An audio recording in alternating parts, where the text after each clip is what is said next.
Alright, I'm going to go ahead and call this second work session on AR 2019-417 to order, Labor Relations Policy Guidelines and Direction.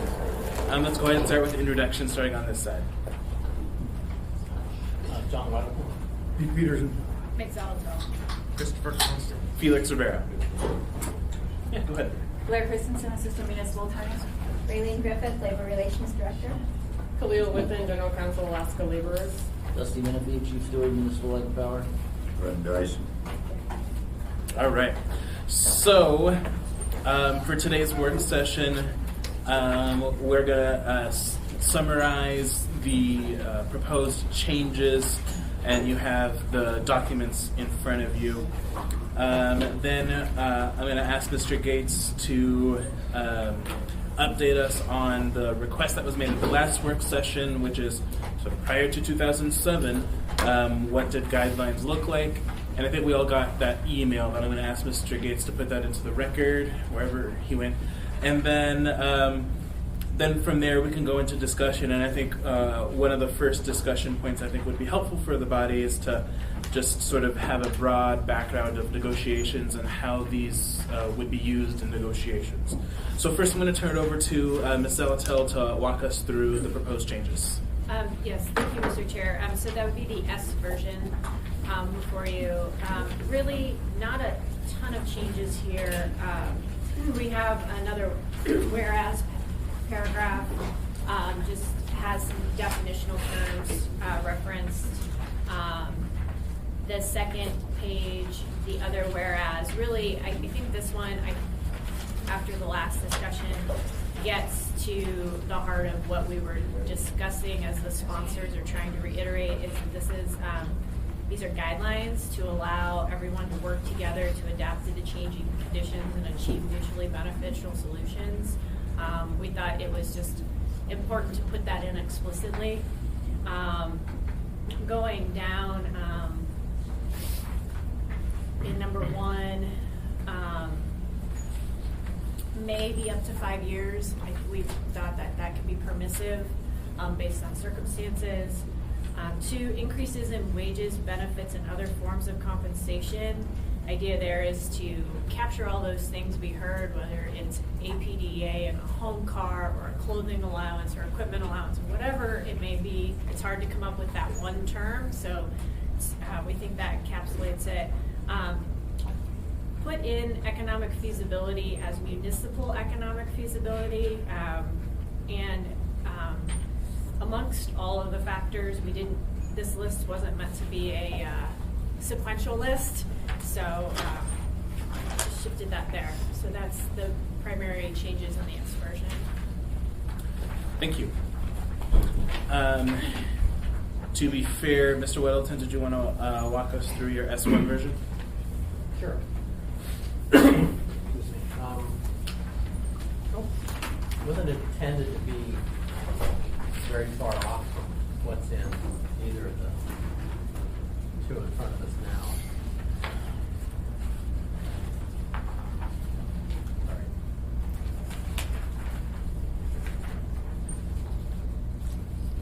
I think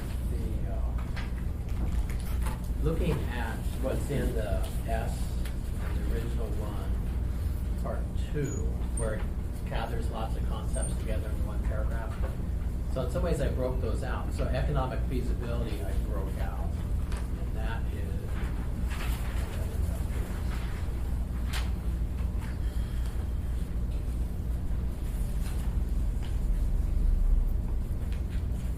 sorry, I got this afternoon. I sent it in a slightly different format.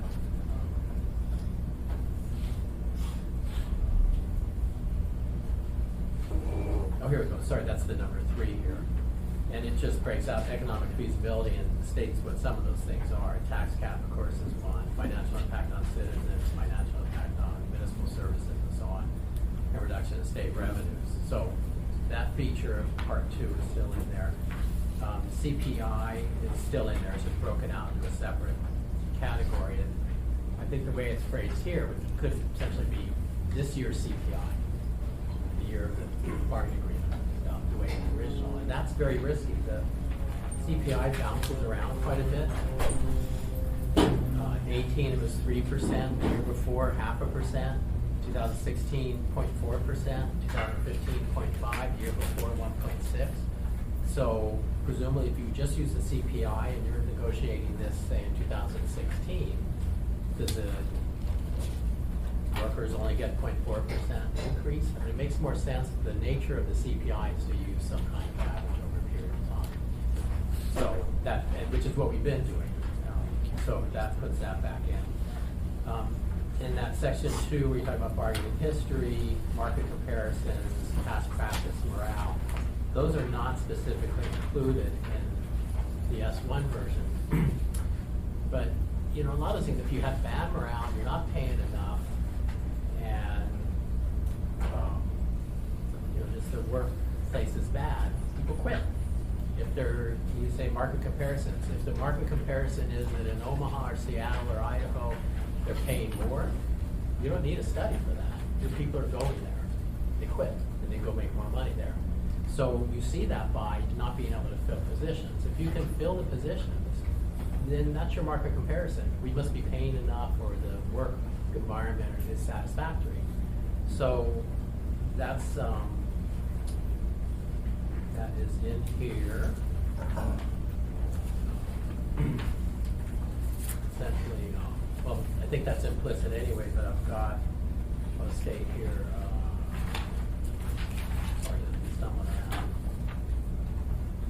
Oh, in some sense, in this number 4, and that's that if certain job classes are hard to fill, then you can pay them more.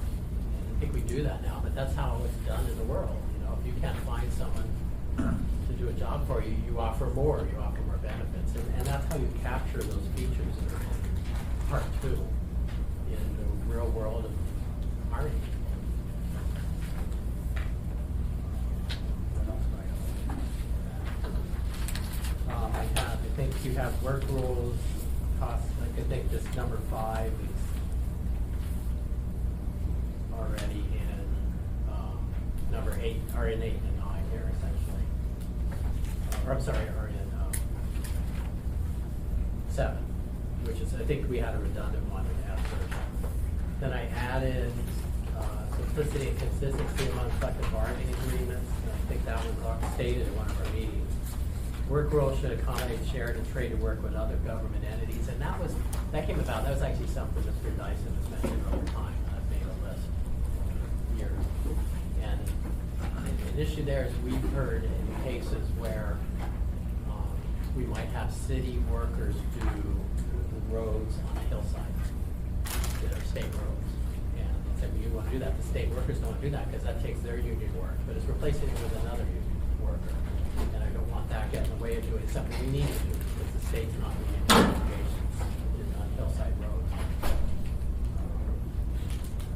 And then a statement on the penalties for errors. I mean, we've obviously been dealing with that in recent CBAs, and this just says, look, let's pay the actual costs that people face with a pay area, but let's not be punitive. I mean, some of our, and I don't know that the recent CBAs have been punitive. The recent ones we've seen are much toned down from what we had before, but this just says, you know, it shouldn't be punitive. We want to get it right. As long as we're in good faith, you know, let's just pay whatever cost they face, or something, you know, something in that range. So I don't offer this as like turning the other one on its head. I think it's just more clear of what we're doing. Thank you. Mr. Constant? One specific difference is that in your item number 2, you create a shall not exceed position, and the previous item is trying to create a framework and provide guidance. And so to me, there's a huge difference between those two. So it shall, if it were may, would you put it? Well, what the first item does is it says consider that. It's one of the variables by which you consider your decision-making process instead of making it a black and white. And so for me, that I don't think any of these are black and white, and I think it's by design because it's kind of a separation of powers issue that this is the administration's job to negotiate and our job to ratify, and not to say, in my opinion, you will do this. And so for me, that's the one area of substantial difference. Thank you. Mr. Dyson? Yeah. John, when you said bargaining is history, is that what you said? words close to that. Well, that's not, that's in the other version. Okay. What did you mean when it was in the other version? It's in the original version and the S version talks Yes. about bargaining history, and I do not include that. Yeah. What do you think it meant? I did not include it because I think everyone knows what it means in their own special way, but there didn't seem to be, in our previous meeting, any real shared understanding. So, in the last more than a decade, a mayor gave a very long-term contracts to almost some of the bargaining units just before he ran for another election and got amazing endorsements. It's correlation, not cause and effect. But the long-term contracts put into place a thing that can be misused. So one of the unions I used to work out of 20 years ago were the worst thugs in town. It would have reminded you of the 40 years ago when Jimmy Hoffa and the Teamsters. Are you intending that, or should we want the administration to look at that back history, you know, when they sit down at the table today? It's an open question. Thank you. I have other folks in the queue who I think will respond to that. Ms. Zalatel? Thank you. Yeah, I can respond. I mean, the idea of having the bargaining history is, one, where did you just come from? What was the last contract? You know, giving some context to the negotiations is the intent of that. Did it have, as we've had explained, is the bargaining history where it ended up in arbitration and it had to be adjusted? So that's the intent here. It's just like, let's have the full picture as the parties come to the table. And then to Mr. Constance's point, I don't know if anyone wants to answer this question, but I'll throw out this kind of rhetorical question to the members. Are you checking the agreements we receive against the guidelines, and are you using it like a checklist? Because then is it really guidelines or is it prescriptive? Thank you. Mr. Constant? Yeah, just to the point of bargaining history, I know of at least one or two units that in the last series of negotiations have foregone substantial increases. So do I. And they've done that as an offer of good faith to the municipality. And so when you look at all the other units and all the other negotiations that are going on, those might be the ones that you would go in excess when you have revenues in excess, so that you're using the actual histories instead of just the black and white line of today. That's what I think it means. Yeah. Mr. Weddleton? You know, for Mr. Constant, you know, my view and our shared time here is some would do, you know, a 2% raise or 7.5% raise this year, skip it the next year, get it the next. But on average, over those three, was meeting the very low inflation that we have now. I didn't see anyone giving anything up. It was just a timing issue. Over the span of the 3 years, they were meeting the CPI with the plumbers. You're not plumbers. Who's the plumbers? To shred them. Oh, you're Fred. Oh, there we go. Hi. I think the initial one that went to arbitration was 5%. It was way beyond what the CPI was. So we said, no, we're going to do it. It's too far out of bounds. But then they went back and they looked at the different wage categories. And I think when that was done, it was not constrained by the CPI. I mean, what we got. So that was, we had the initial one, and that got approved. You know, we did not go with the binding arbitration, but 6 months later, they blew the percent because we went to the different categories of our job classes and upgraded most of them. So that was not giving anything up. That was according to our guidelines. I would suggest that if we took a poll of the bargaining units, where they landed over the course of the last many years, you would find a number of them did make concessions, but we don't have all those facts before us. I just know that that's how negotiations happen. This year we're going to give something up because we recognize we're part of the system, but we really need to be made whole. And I think without picking on one union that seems to always get ahead of the curve on everything, there are others that are always behind the curve, and that's where I think we would be wise to be flexible. Thank you. Yes, in a second. Madam Clerk, is Mr. Gates going to be here? Mr. Gates is on the telephone, I believe, Mr. Chair. Okay. Mr. Gates, are you on the phone?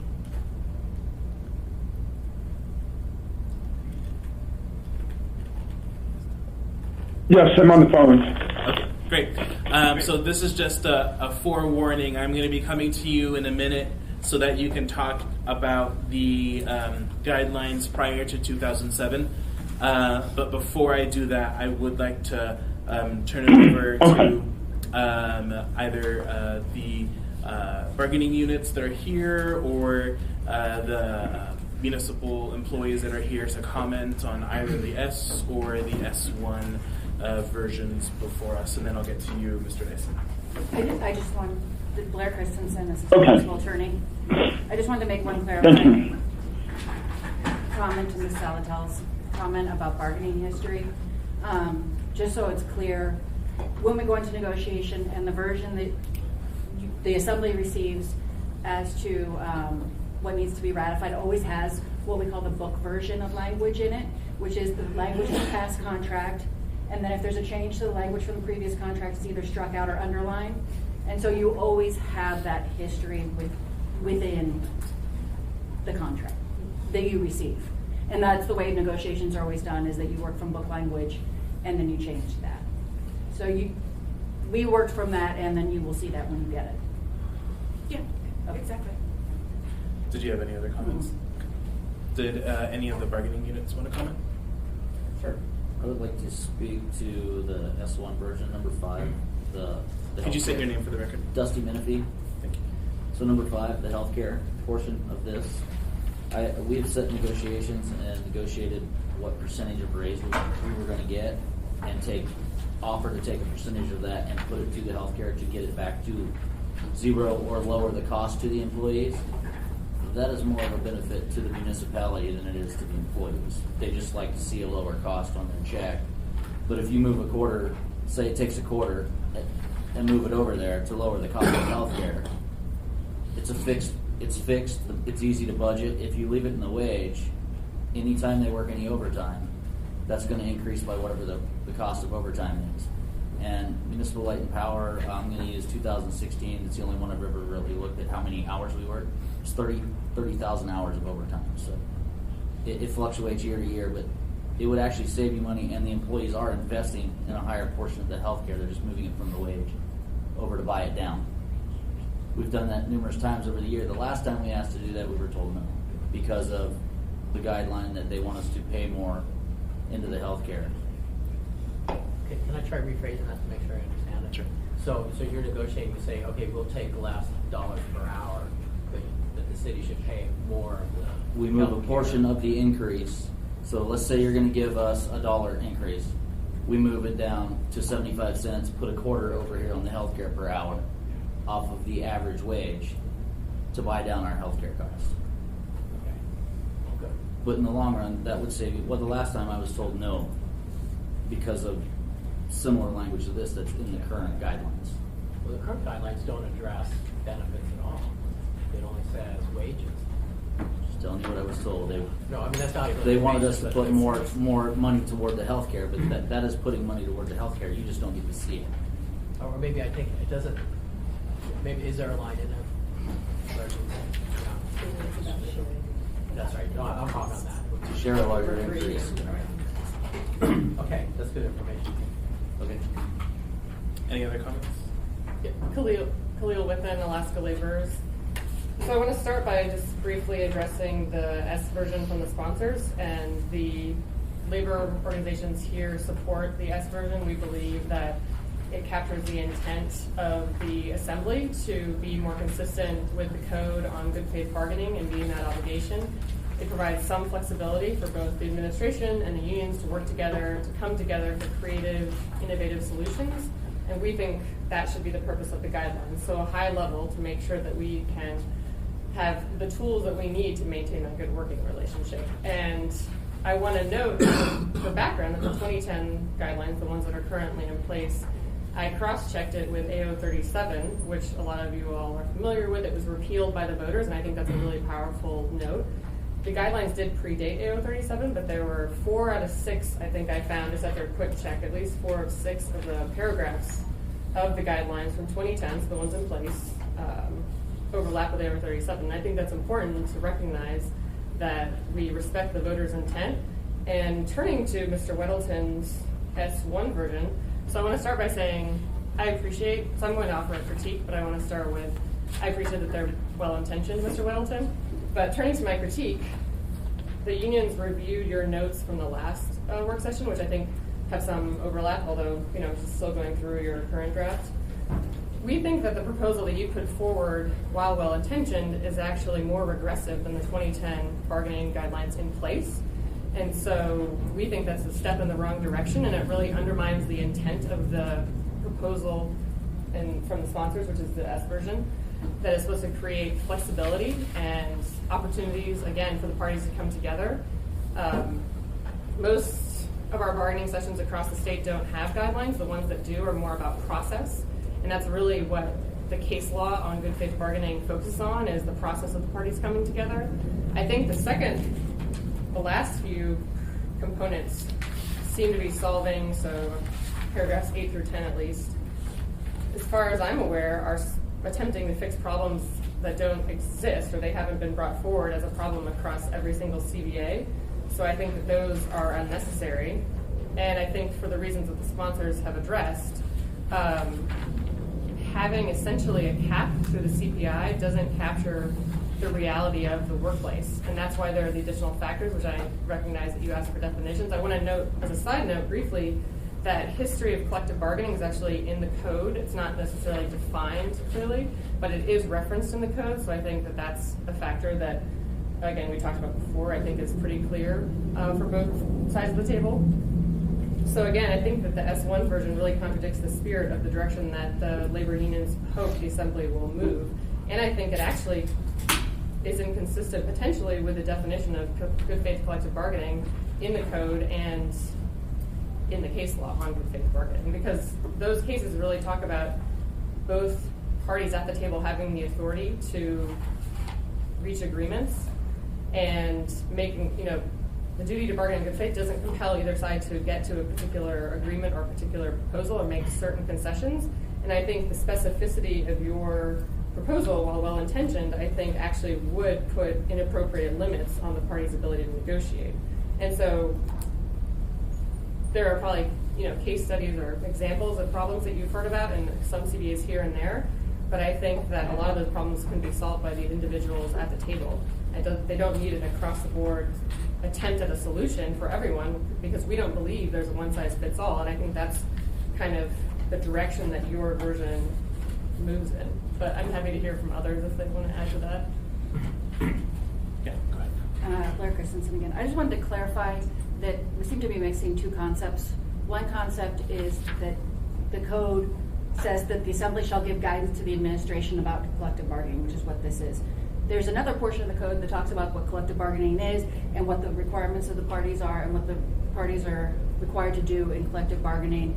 And these factors are the factors that are incorporated in those code provisions, and that these are the factors that are included when we go to mediation, arbitration, and a fact finder and arbitrator look at what the collective bargaining agreement should be when the parties can't come to an agreement. So I just wanted to clarify that those are two separate concepts. There's a concept of the assembly giving guidance to the administration and the negotiating team, and there's a concept of the parties negotiating in good faith, and those are separate concepts. Thank you. So I'm going to go through my queue here. Mr. Dyson. Yeah, thank you. So in the the S version, when it talks about to identify more efficient and cost-effective means, if indeed technology brings about ways for people to be more productive, and the net result is loss of jobs, what should we do in the contract, about that? Certainly you all want to protect jobs in your bargaining unit, understandably, and we want taxpayers and citizens to get the most efficient work again. So how can we, it's in the S version here, but how do we reconcile that? And we too should be thinking about the employees and the lives and bills and stuff they want. Blair Christensen again. So we do have, it depends on what the technology is. We do have provisions in many of our contracts that deal with changes in technology and how, whether we, most of the time, depending on the change in technology, we would negotiate that with the union and what the implications of that would be. It is rare, but not unheard of, that changes in technology causes losses of jobs. Sure. And when that happens, we certainly talk to the unions about it. Or I think we talk to the unions about that. They might say something different, but that I think we do. But from the public, our responsibility, our job is to look after the taxpayers and they get the best deals. So doing snow with belly blade dump trucks with sand in the back and a spreader, hugely more efficient than running a grader and stuff, and we're so far short of doing the best job we could. But indeed, those kind of labor saving is actually safer, And- Why? And so what do we, the city, do, because maybe we could carry the extra employees who don't have anything to do right now for, 2 years or something, but there's got to be a finite date. So think about that, because it's legitimate. The expression we use in public policy history is Luddites. Those were the guys who were breaking up printing presses when the movable type came along, and jobs lost. So you go out and destroy them. Right? But there's a management prerogative that we got to hang on to. We're all seeing in the IT world reduced workloads and stuff. So, yeah.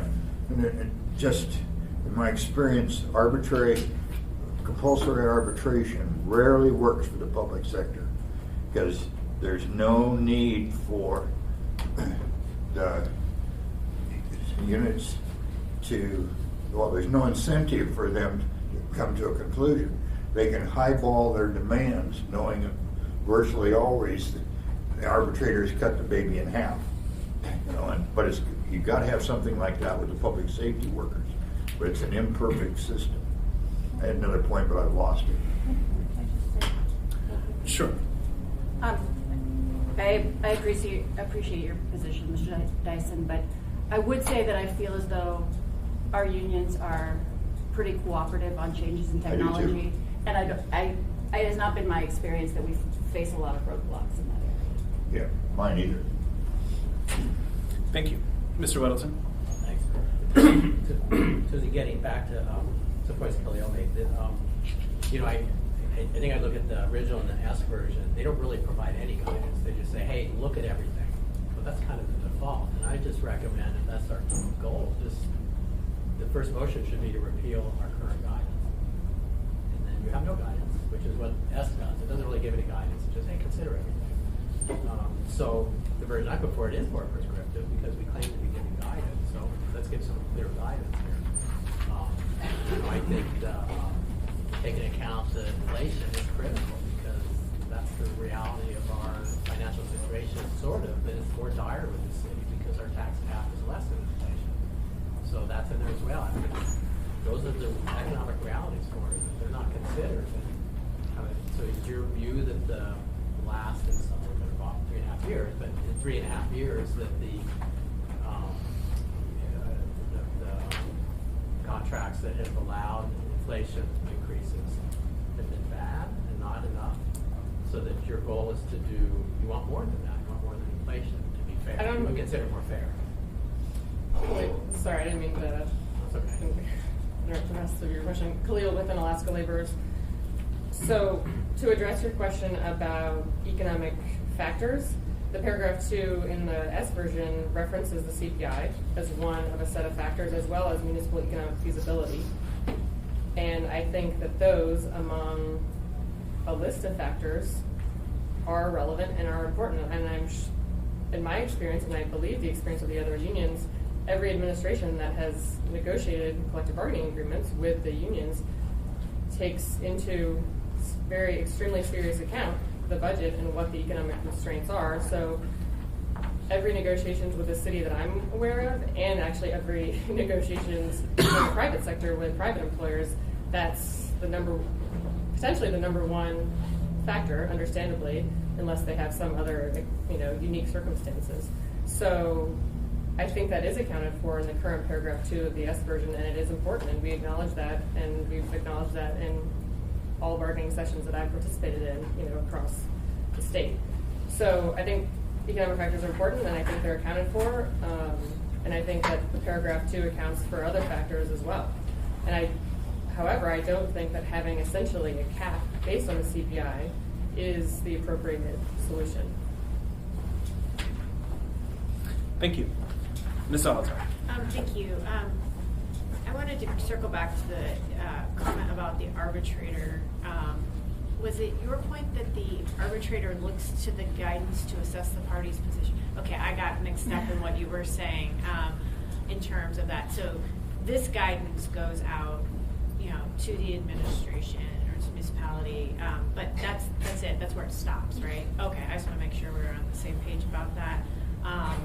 And I guess, does the administration have a viewpoint on this, one way or the other? Does it want, I haven't heard from the administration in terms of if it wants something, does it understand, let me rephrase, let me take a moment and phrase this. Is it comfortable with guidelines, or is it looking for more direction? Because both words are used in the title. Who are you directing your question to? I guess to probably Bill. Okay. Let me pull up my chapter and verse here for you. Thank you. 2 clicks away. We were just discussing what the code actually requires. And so as Blair Christensen,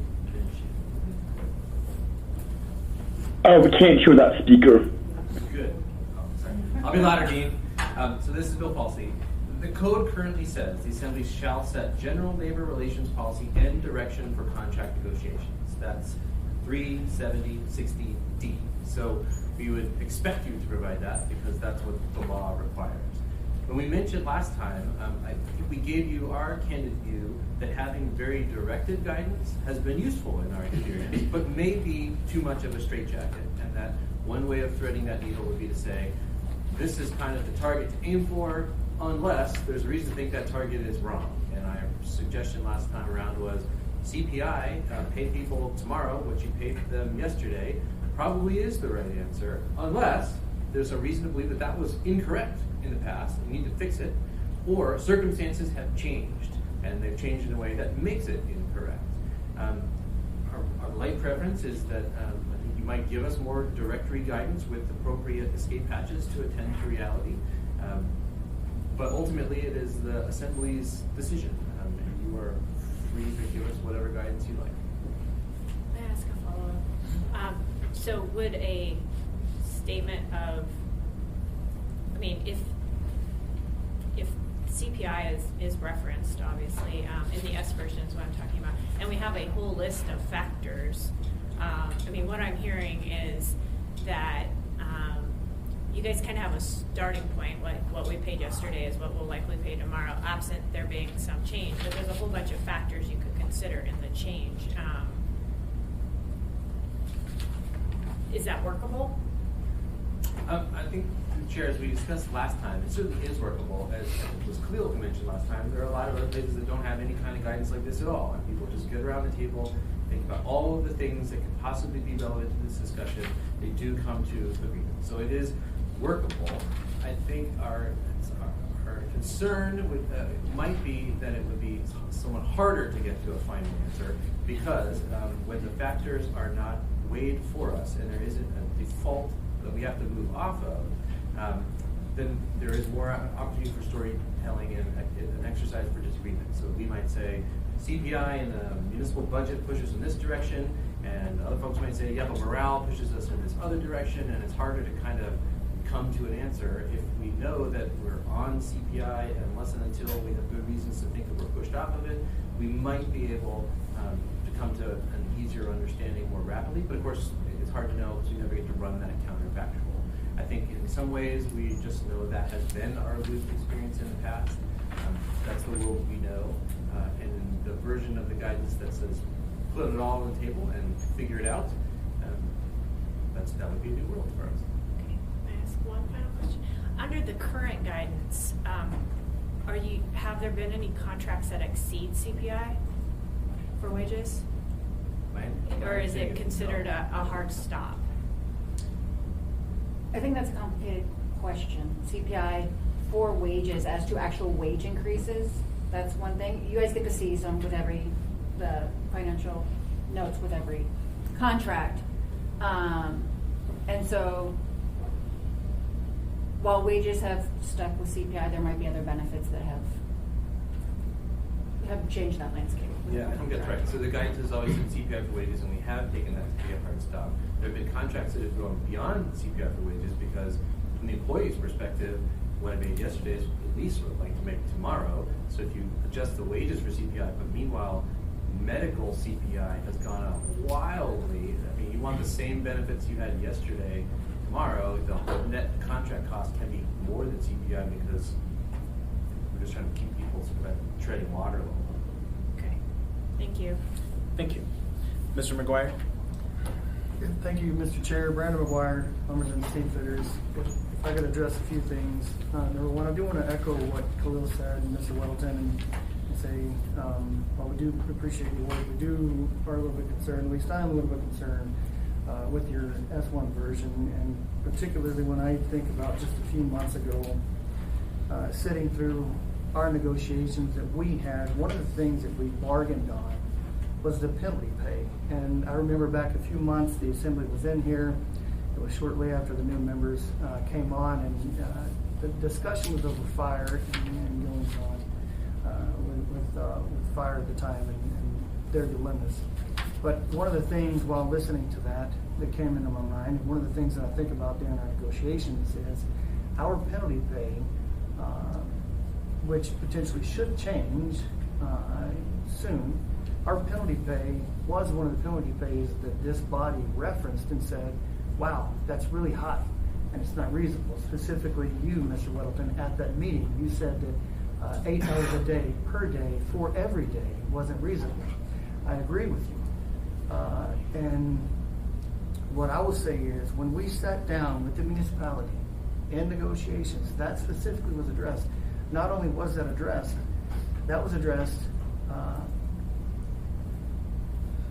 if I could pause, please, and just ask possibly Blair, I don't know how much I can talk about this one specific scenario because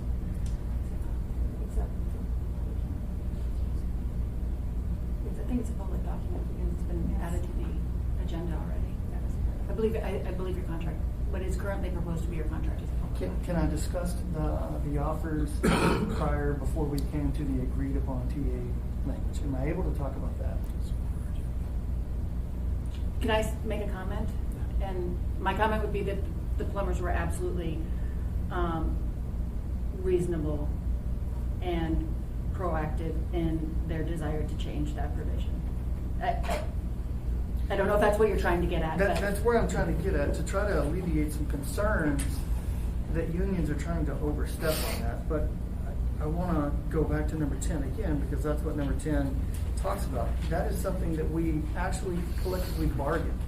That is a bargaining chip. And when you look at number 10, in and of itself, you are now restricting our ability to bargain on that. And I might be wrong. I'm not a lawyer, but I think that may actually in and of itself be a UOP, an unfair labor practice, because you're literally taking things away that should be at the bargaining table. So I do want to reference that number 10 as being something that would actually be potentially not legal according to the National Labor Relations Board. I also want to go, if I can, through the chair, and if I can kind of touch on, all of this is over good faith bargaining, collectively bargaining in good faith. And I kind of wanted to give an overview because I know that the vast majority of people in this room understand, I think, what that is, or at least we have a grand idea of what that is. Some may not. So when I think of good faith bargaining, I think it is literally two different sides of the table, the employer and the employees coming to the table and coming in with reasonable asks. And will I tell you that The asks have always been reasonable in the past. I can't speak to them, so I can't tell you yes or no. But what I can tell you is how I feel, how my boss feels, how I think our union feels, how I feel the labor movement in general, and the other individuals in this room feel. And we don't feel as though we want to walk into the room and hit a grand slam every time. And so when we think of collective bargaining in good faith, that's the plumbers union coming in and saying, look, we think it's realistic that if you're going to require that our members have to work over 30 hours straight, that there should be some additional compensation, because in the real world, and this is kind of going back to something you talked about earlier, in the real world, if a worker doesn't want to work, they just don't have to come in. Except when our workers, and I have one of the members from my bargaining unit that works at one of the treatment plants, when they don't want to work, either they will call him and they will say, you have to come in, or they'll call somebody else. Eventually somebody will be forced to come into work, because if there is a system with the fluoride, if there's an error within the fluoride system providing water to the citizens of Anchorage, that can cause death. And the issue with that is, it doesn't impact one person. It impacts large grids throughout the city. So when you're putting restrictions on them in regards to this, you're not allowing them to actually exercise their right as a worker, and their only real right as a worker is to be able to withhold that. If they don't want to work overtime, they shouldn't have to work overtime. And the private sector, if nobody wants to work overtime for you, you hire more people. And really truthfully, if we look at what the intent of overtime is, and paying somebody overtime wages, that's a penalty to the employer for not being able to manage the manpower to be able to do the work in a 40-hour work week. That's really what that comes down to. Except I would think that there are other groups within here that their members aren't allowed to turn it down. Someone will be forced to work overtime. And that's going to go to the manpower needs and saying whether or not we can or can't fill the positions. If there is a need for the IBEW MLNP workers to work how many overtime hours in 2016? 30,000. Are we meeting manpower needs? We're obviously not. And those 30,000 hours cost the municipality way more in overtime costs than they did versus filling the role in and of itself. So I mean, when we're talking about collective bargaining, this is where we got to take all of that into account. And I don't want to get off on a tangent, and I don't mean to just look at you. I know you have all the questions with this, and while I understand the questions, and I understand the want to get into the minutiae of it to make sure everything's good, this really should be a general guideline. And when you start throwing restrictions into, now we got to say that penalties can only be this, and even to go as far as the CPI, to go back to the question that was asked of, have we exceeded the CPI? I think arguably that straightforward answer is no. Regardless of the other factors, the answer is no. And if that's the case, this is now no longer a guideline. It's a mandate. If they're not able to exceed 5-year CPI, that's a mandate, not a guideline. And so to put any kind of parameter in there like that, you are literally preventing actually collectively bargaining in good faith, allowing the tables to come, or allowing the sides to come to the table and actually argue their sides and come to a middle ground.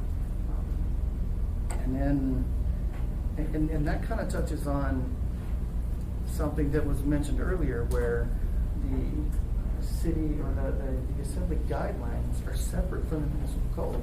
They should be separate. I agree. And when we're sitting down at the negotiation table, we shouldn't be told that last year's CP&I was 0.6. So because, or the previous 5 years was 0.6. So because of that, the next 3 you're bound to 0.6. Because what if next year that 0.6 jumps up to 1.1? We just lost out on the potential 0.5% raise because we're binding it 5 years prior. There's so many other options that we can look at, but the beauty of this is you're able to put those options into the CBA so that it's negotiated, not so that it's mandated prior to going into the CBA. Thank you. Mr. Constant? I'll step up. Thank you. Mr. Peterson? Thank you, Mr. Chairman. And so, yeah, the cost of living increase, the super price index is my question. So typically, and I'm not a labor negotiator, so I have no experience with this. When you do contracts, is it usually a 3-year average? Is it the previous year that you're negotiating based on, or 5 years, or does it differ from contract to contract? I could, Brandon Mcguire again, we don't get more than 5-year CPI. We're not going to exceed that. So we can't, that's a simple answer, is we're not going to get more on the check than with a 5-year CPI. Under the current guidelines. Under current guidelines, correct. Go ahead. Blair Christensen. I think the term CPI is just a little ambiguous because it depends on when you're negotiating. CPIs don't come out until April for the previous year. And so when you just say CPI, we're not quite sure what that means, right? It comes out quarterly. If you want it for a year, then it has to be for the April for the past year. So if we start negotiating in December, then we're using it for the year prior to that. But if we're negotiating in June, we're probably, right, so it's a 6-month lag time versus a year lag time. It's just maybe more of a confusion about the term CPI, because there mean many things. Okay. Thank you. Ms. Kennedy. Thank you, Mr. Chair. In looking at Mr. Weddleton's S1, that number 9, the work rules should accommodate shared or traded work with other government entities. And I'm not sure what Mr. Weddleton was getting at in this, but one of my questions, or at least, I would like to have a little bit of a conversation on, is having worked over for 9 years on the Anchorage School Board, I know that there are times with certain projects or services that some things belong to one union's wheelhouse and the other, to another. And it often made projects a little difficult to get done because somebody had to wait on this group to come in and do that, even though they could have done it. So I don't know if this is what this gets at, but it would be nice to know that there was more of that it would be available to different groups to blur the lines sometimes and go ahead and work on a project without stepping on somebody else's toes, or or having somebody else feel like their toes are being stepped on. So I just wonder if you could comment a little on that. And then a kind of another counterpart to that is the idea that we have more and more, because things are getting more and more expensive, and they seem to have more and more needs that we'd like to cover.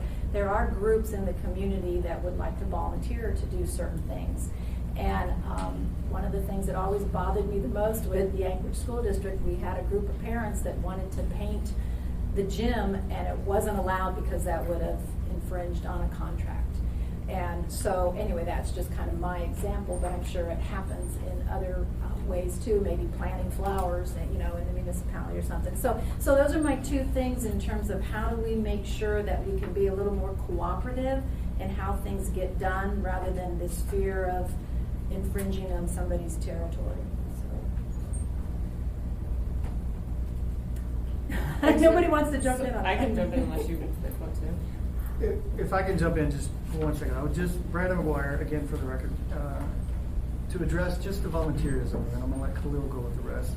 We have a section within our contract that specifically addresses that, and that happens every single year. In fact, it's probably going on right now, where we will bring in and use Job Corps that come in and will do stuff that we're not taking these kids in to fix a busted pipe over on C Street, right? We're not taking them in to have them work the water treatment, but for the stuff like you're talking about, those programs are in place. It's in our CBA right now, and it's in the potential future CBA. So maybe some of those restrictions have been relaxed over the last few years. That's been in place for... I think that is specific to bargaining units and the type of project we're talking about. Certainly, we we don't have volunteer plumbers working on water treatment plants, or at least I hope we don't. But, and maybe Cleo can speak to this, like, and specifically she represents gardeners, so that might be more appropriate. Right, just to briefly address the volunteer example, in our CBA, there's a provision called work by non-employees. The MOA may use the services of volunteers whenever and wherever they may be offered without violation of this agreement. Then it talks about encouraging citizen involvement. So I think that specific issue apparently does come up because we've addressed it. And I haven't actually had disputes over this provision, so I had to check to make sure it was in here. But I think that what your question, it's a good question, what it gets at is an issue that I think should be resolved on a case-by-case basis, and I think that there are some examples of us doing that. So to the extent it comes up, I think it's kind of similar to Blair's question, or her answer to Mr. Dyson about how do you address technology changes, and she said talk about it. I thought that was a great answer, and that's essentially what we expect, is that if there's a new issue coming up, let's talk about it. And that's kind of my answer to your set of examples, is that if those come up, I think we should deal with them on a case-by-case basis. So thank you. Okay. So in other words, the cooperation between different groups there is the ability to be flexible on some of that. And there's not really a wall that says, oh no, that's my job, not your job. I will say theoretically, there may be a wall that says that's my job, not your job, but again, we work with our unions to try to, one of the things that comes to mind is we work with IDW, I wouldn't say frequently, but sometimes we have situations in which we need electrical work done. Either it's on a very time-sensitive basis, or it's in Girdwood or something, and they work with us on trying to figure out how to get an electrician out there. Thank you, Mr. Chair. Thank you. Mr. Constant? Yeah, I've heard of this specific concern, but I have a very concrete example of the recent last year where bargaining unit worked really well with a bunch of volunteers, and that was the reconstruction of the box seats at Mulcahy Stadium. They were falling into the ground, and the laborers worked with some carpenters and then a bunch of community volunteers, and they just went out and did it. I was very surprised, and so these activities are currently happening. Thank you. Looks like we are out of time. Sorry, Mr. Gates. So if we have any amendments to either the S or S1 version, please get those in ASAP. Otherwise, we'll be deliberating this on Tuesday.